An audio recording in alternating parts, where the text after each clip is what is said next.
This is a template that's to help guide you in what is like what we want to kind of focus our diets around, and a few things that we want to try to avoid while trying to lose weight or get a little bit healthier. So that's just a table of contents if you as you're going through it, or if it's sometimes we can send them out electronically, and so just to let you know where it's at. But a little bit of this is, like I said, it's a little bit of a step-by-step. The Veritas nutrition course goes a little bit beyond just nutrition, because most of your weight loss, or a good chunk of the weight loss beyond nutrition, is going to be centered around things like your sleep, your kind of like your whole circadian rhythm, meaning like when you wake, when you sleep, when you eat, things like that kind of all factor into it. And then we have a couple other, what we call just kind of lifestyle things that people choose, like for instance TV at night, stuff like that that we might want to start focusing on, because those things will matter. So it starts off with a couple kitchen essentials, things that you'll probably need. Most things you might probably already have. So this one I didn't know how to turn around and fit it on the whole page. So essentially here, everything that we see in green are going to be our better choices, and what we see in red are things that we're going to try to avoid. And it's not to say that some of these things are necessarily bad. Bacon, pork belly, not necessarily like you see, but you'll also notice with some of the common themes in that is the preserving process. So bacon is a cured meat. It's not necessarily bad, but a lot of the things that you're going to get at the store that they cure with the extra like nitrites and things like that maybe aren't so great. And so while we're trying to lose some weight and get healthier, we're just going to say, like, let's hold back on those ones, like let's not put a focus around that, and instead do some of the better, more natural cuts and choices of meats, right? So everything from, you see there's the whole gauntlet there. And that's always the thing that I tell people to kind of focus on, is what's in green is a lot more than what's in red. It's not that restrictive. It's just kind of how you want to view it. So you have a ton of choices for your proteins versus the things that we're trying to stay away from. You got a lot of choices with your vegetables versus things you're trying to stay away from, which are going to be, so potatoes, again, it's actually a very good plant. While we're trying to lose some weight, some people that can be a little bit higher glycemic food for, so we just say let's stay away from it for the 6 weeks and see how we're doing. Not to say that we need to always stay away from these things, right? Popcorn, tater tots, fries, all these things are generally cooked and cooked with vegetable oils, and that's the thing that we're really trying to avoid with those. And on that note, we get into the fats. I'm really sorry I can't turn this thing around, but there's also some in the packets if you need to read it. But so some of your healthier fats, obviously you have all these things like different nuts and seeds, avocado. But if you can't do those, or you don't like them, or whatever, most of your fat is going to come from what you eat. So we don't necessarily need to add in a whole lot of fat. So if I'm using a not very lean cut of beef, right? You don't need to add a ton of fat. That meal is going to have some fat in it, and there's nothing wrong with that fat.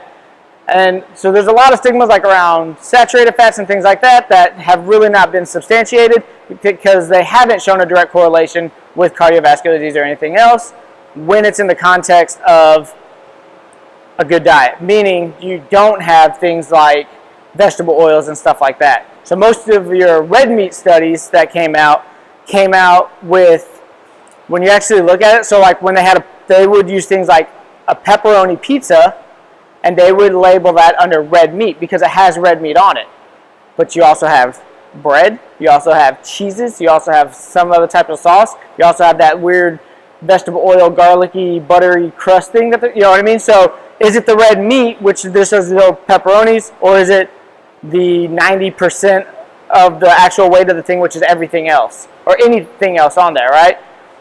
So it just calls some things into question. But when they did like more studies on almost purely like carnivore sort of diets.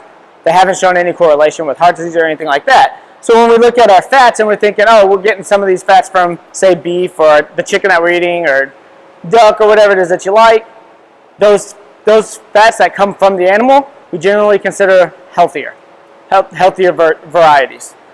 And then the other thing that you'll tend to use fats for are cooking vegetables, right? So our healthier ones there that we want to try to stick with are going to be things like, and so that we have butter here. We're pretty big fans of butter. Like, I'm really okay with butter. A lot of dairy, while you're trying to lose weight, dairy can be a potent weight gainer, which is why you see guys like bodybuilders and powerlifters using this stuff for recovery. It has a lot of insulin-like growth factors, which help grow. Milk helps babies grow. Milk is a very potent growth promoter. So we do want to, we lay back from dairy, but the butter has next to none of the proteins or the insulin-like growth factors. So we're pretty good fans of it. Then you also have things like olive oil, coconut oil. You can use avocado oil, which even if you have avocado, the avocado oil is kind of like in the purest form. It might not bother you at all. But you just have a lot of other choices of things you could cook with. Otherwise, the other thing that you could always do is take the fat from the protein and cook your vegetables in that, right?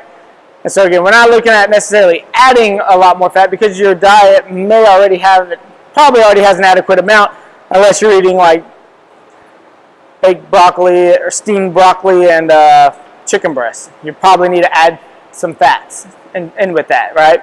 So water, green tea, and we're going to put, so coffee only, we're trying to avoid coffee if you're going to add a bunch of additives to it. If you can drink it the way it comes, black, or, go for it. It's actually a very healthy drink. Coffee and green tea, so the caffeine content, especially when you're fasting, helps to mobilize fat stores. So when you wake up in the morning, before you eat breakfast, that's a fasted state. You haven't eaten for probably 12 hours like the night before. So you wake up and you have that cup of green tea or coffee. It's going to help get fat mobilized to use as energy. So waking up with like a nice little walk and a cup of tea or a cup of coffee can be a really good way to start off, especially when we're trying to decrease our body fat. But if you need creamers and things like that, again, that goes back more towards the dairy. Or what should make you even more skeptical is like when you don't have to refrigerate a creamer, that's probably for sure a vegetable oil. And that's where, like, we're just taking a shot of cottonseed oil, which until a few years ago was only approved to grease machine parts. They only recently made it okay for human consumption. It's not okay for human consumption. So just stay away from some of those weird fats. Like, it should come from an animal or like an avocado or something like that. If it's like things like sunflower seed oil, canola oil, cottonseed oil, those are all vegetable oils. They're highly processed fats that cause a lot of inflammation. And you're going to have a really hard time losing weight when you're in a state of inflammation. You also have a lot more things that get hurt, injured, because it's this low level of kind of pain that's caused. When you think of inflammation, pain's one of the things. You get swelling, redness, pain, and it's just a lot of, it's like an immune response. So you're not going to be real good at losing weight with that state. The what? Coconut oil is a good one. It's on here too. It's just weird and sideways. But yeah, coconut oil is a good one. Especially, we like coconut oil. Same thing if you're, if you want like to kind of do a little bit more fasting or really just kind of cutting down on calories. But so you can do a shot of coconut oil, which will have some calories. But I just in the morning, I can put a little bit of that or like an MCT oil, but I'll just use coconut oil and my coffee on a morning walk. And the MCT oils in that are quick energy. First, so like kind of you think like sugar, and sugar gives you that little hit. It's not quite as fast as sugar, but it's still a lot faster than like the longer chain fat. So coconut oil can be a really good one to add in. You can cook with it, and you can just kind of take it as is. And all of these you can take it as. So same thing if you're having a chicken breast, and some vegetables. Like you can drizzle olive oil on top of the vegetables. You can just take a dang shot of it if you want. You know what I mean? Like just knock it back and you're done. Sometimes I'll do that. So what you do here is we want you to create a shopping list. This is how you prep, right? This is the biggest part of anybody's diet is how well you prepare for it. So when you're home and you got a fridge full of good stuff, it's a lot easier to make the better choices to have those things ready. But when your fridge runs empty, you're out of Tupperware, you're gone, right? Like you're out on a trip to Austin, whatever. It gets harder. You don't have those things, so I gotta stop somewhere. You're scrounging for something. So the shopping list. You're gonna pick out your protein, and what I would do is kind of either do it however fits into your life, right? So you can go week by week. You can do a couple days out. What we tend to do is plan kind of the proteins, the meat, out for the week. So I'm looking like Monday to Monday, Saturday, whatever day that is more convenient for you to shop, whatever. And this is just what personally that we do at our house is we'll plan out basically a week's worth of the meat. But the vegetables, in order to try to get some fresher vegetables, we'll go back on that one. So we'll do like 3 days of vegetables and then another 3 days of vegetables. And then we'll keep frozen vegetables in the freezer for just in case we can't make it to the store or whatever. It'll buy you a couple more days, you know. But that's just kind of what works for us. But if you have fresh vegetables for a week, well, by the end of the week, they're not so fresh, right? So that's how we do. We usually make a stop at the store like Saturday, Sunday. That'll be for the week. And we'll go back Wednesday or Thursday, whatever. It's kind of convenient for somebody, and get the other sets of vegetables. But again, just make it fit into your life, because it's the only way you're going to, you know what I mean? The way that I do it might not work for you, and that's fine. Just determine what will work for you to get you through it. So you have like optimal, and then you have better than what you're doing, and then you have worse than what you're doing. You know what I mean? So wherever you're at right now, like prepackaged meat and frozen vegetables might be a step up.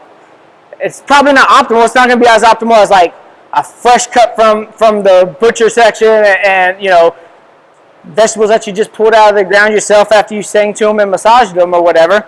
It's, you know what I mean? Like there's like the highest level, but if you can't get to there, don't focus on that. You know what I mean? Like, yes, if you can get, grass-fed beef, again, like that's been, massaged, and, these cows are like pampered, I'm sure that's going to be a way better meat. Sure. But it's not likely. And it's going to be really expensive. So that's another thing that you have to factor in, right? Grass-fed, grass-finished, pasture-raised, those things are going to be a little bit more because it's a little bit harder for those people to maintain those things, but organics is kind of the same way. If you can do it, go for it. Don't hang it, don't get caught up on that. It's just sticking even with like a conventional or whatever. I always say the more local you can get something, the better too.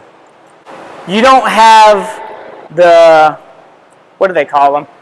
Basically like those beef farms like they do out in West Texas, right? We have a ton of grass around here. So if you're buying a local sourced, whatever type of animal, honestly, like whether it be lamb, goats, cows, chickens, whatever, we live in a very green area. Most of the stuff comes from around here, makes it to the auction, gets sold back out around here. You know what I mean? So going local will kind of be really good versus if you're getting something from, again, if it's coming from Del Rio, there ain't no grass in Del Rio. So those cows are definitely getting pumped up on a lot of corn, right? And that's going to change the composition of their meat. Just things to kind of think about. So you plot out your protein, how you want it. You plot out the vegetables for the weekdays, however you kind of want to do it. Fruits, so same thing. The things that we're kind of going for here, if you know like something's going to spike up your blood sugar a lot, anything like that, if you know something's going to give you pick things on there that are maybe more glycemic friendly. So like your berries, apples are usually okay, they're kind of in the middle, but like a banana for dinner, maybe not. Banana for lunch, maybe, because you got like a lot of work ahead of you still, you know what I mean? healthy fats. And it's not as if, don't feel like you have to have necessarily something in every one of these columns. I don't like fruit all that much. I'm not a fruit eater. I do it every once in a while. It's just not a big thing for me. I'm not going to add it to my meal. You know what I mean? I don't know why. It's just, for some reason to me, eating fruit in a meal is just kind of weird. I just don't, maybe just because I don't do it. Some people love it, and that's great. Actually, my kids do it, and that's fine.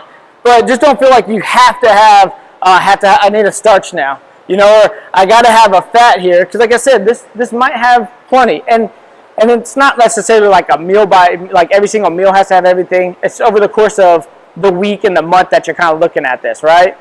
So after you have that, like your shopping list and that meal plan then comes hand in hand with it, right?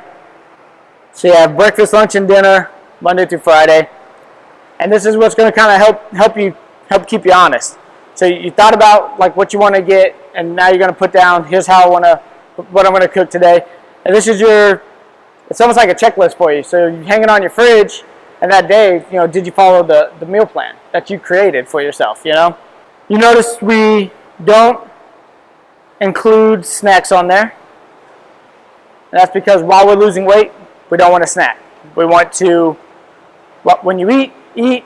When you don't eat, let your body not have to process any of that. Let the blood sugar come back down.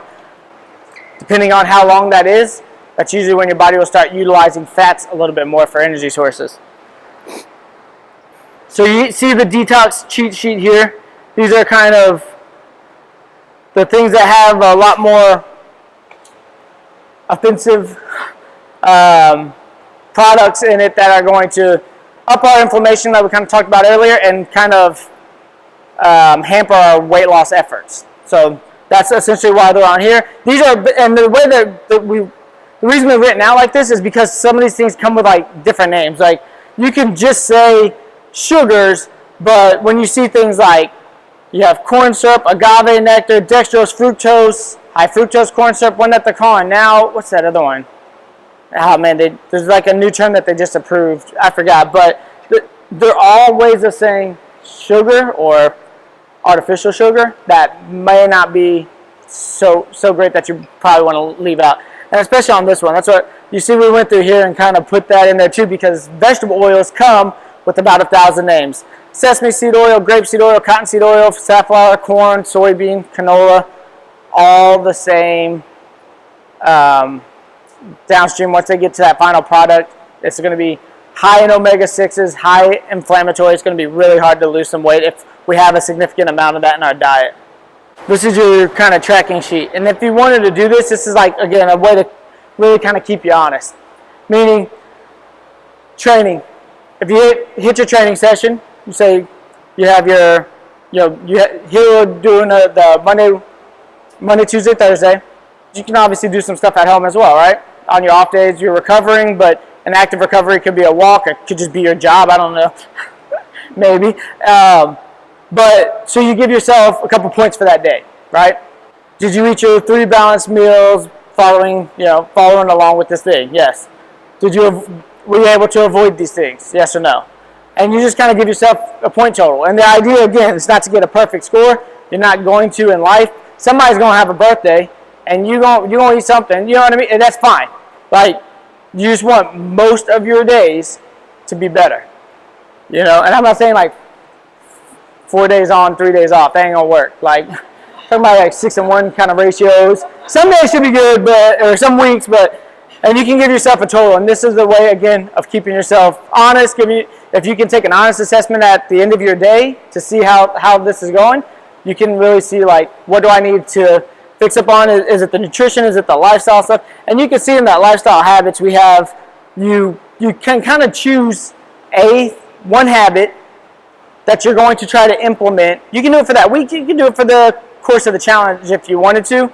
So like if you look through them, cold shower for 5 minutes. There's a really good rationale that we don't have to go into for it. But if you can, like, say either end or in the middle, like at the end of your shower or in the middle of it, you go from hot, flip to cold for 5 minutes, then flip it back to a warm temperature to chill out again. That has some really good benefits, especially for weight loss. Stretching. Some people are just going to need a little bit extra, so forcing yourself to kind of do that, a walk, 20 minutes. And again, I would recommend doing that first thing in the morning. It's just going to help mobilize fat. It helps clear your head. It helps do a lot of stuff. So when you wake up, a 20-minute walk. Screens off by 9. That's like 9's like the latest. Like 8 would be better. But screens off by 9. Or doing a food log, which I think with all the resources that are already in here, the food log would be kind of an extra. You can use the tracking things that are kind of already built in. But you do one of those for, say, the course of a week or a month or whatever, the entire challenge if you wanted to, and those things are just going to promote that healthier lifestyle. You know, after you did your cold shower that morning or that night, like, some of these things just set you up in that mindset of success. You're not going to go through all that effort, wake up in the morning, cook these meals and stuff, and then, or go through that hard workout or whatever it is to go home and blow it on fries dipped in vegetable oil mayonnaise. Like, just doesn't make sense, you know what I mean? So as you kind of stack all these things in line, it helps to keep your mind focused on that, on the goal.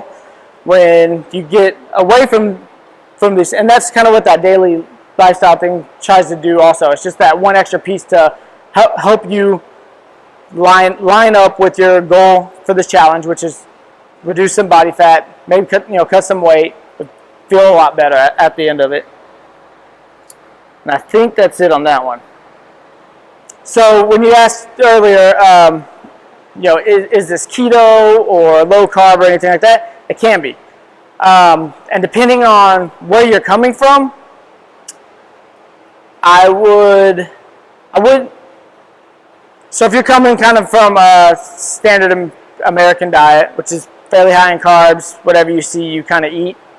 You know what I mean? Even if you're trying to be sensible, maybe just eat a little bit less of it. If you're coming from that, I would not try to necessarily do a low carb or keto or anything else. The change from here to here is too great. And with a change that big, you're not likely to stick with it for a long time. And it's probably not going to make you feel real good. But a gradual ascent to that point could be okay. So if you say, maybe feel like you eat a little bit more sensibly, try to eat proteins and vegetables. Yeah, I cut around every once in a while, but then maybe you could mix some of the fruit and the starches, and now it's a little bit lower carb. But low carb versus high carb, low fat, in terms of weight loss, what's going to matter here is more the overall. So things like the carbs and the fats and stuff like that, and those different diets that people choose to try to do, they can have different health benefits, and I'm not against that. We have a keto meal plan, we have things like that.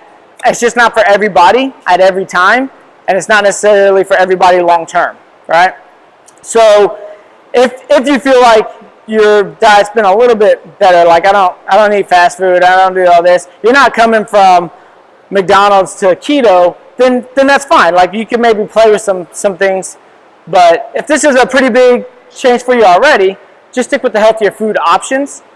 And you'll notice in the Facebook group, I also put up the hand measurement tool. So what that essentially is a way for you to measure out your meals without really doing much measuring. So say you cooked up chicken thighs that night, right? Crackling chicken. Y'all make crackling chicken with Tony Chachere's? It's amazing. Drop like a piece of butter right on top of it. Anyway, so you made some crackling chicken. You're going to kind of measure that out. One thigh is probably right around one palm-sized piece of meat.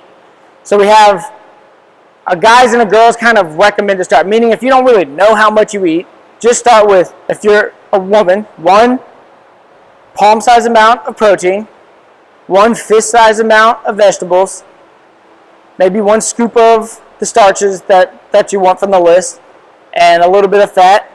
But again, if that fat, that was like, I cooked my crackling chicken in butter, that's fine. You don't need to put it on the side. It's already in your food, And start with that, and that's going to be somewhere around, 1,400 calories or whatever. And that, cool. Now we have it's like, it gives you a range, but it'll be like 14 to 16 or 1,800 calories. We have an idea of how much we're eating now, following this hand method. Now you get done with that, and you're like, I am stupid hungry. All right, you need to add some stuff to it. Cool. Start with the vegetables, then go to the protein. You know what I mean? And you might be good from there. Guys, we usually start off with 2 of each on them. But again, if you're not losing weight, or you feel that this is, or you have the ability to eat a little bit less, you don't need to eat as much, then start the same way. Maybe do 2 protein, 2 vegetables, 1-1, or 1-2-1. You know what I mean? You can kind of play with it that way. If you want to manipulate some of the macros themselves, though, you just kind of take them off of your food list at the start. I would just say don't go super dramatic with it. Don't go to the extreme of I'm just going to leave out all carbs. Carbs don't make you fat just for the sake of being a carb. Protein doesn't make you muscular just because it's a protein. You know, fats don't make you fat because it's fat. Like, it's just not how our body works. You know what I mean? So it's a system that uses a lot of different inputs to kind of make you the way you are. Does anybody have any questions with this, or kind of feel like a decentish understanding of where to start and go? Cool, and that's it. All right. If you have any questions, feel free to post it in the group so that I guarantee other people are going to kind of be wondering some of the same things. We can kind of put it all out there for everybody at once. And I think that would be a little bit better. Cool? All right, guys.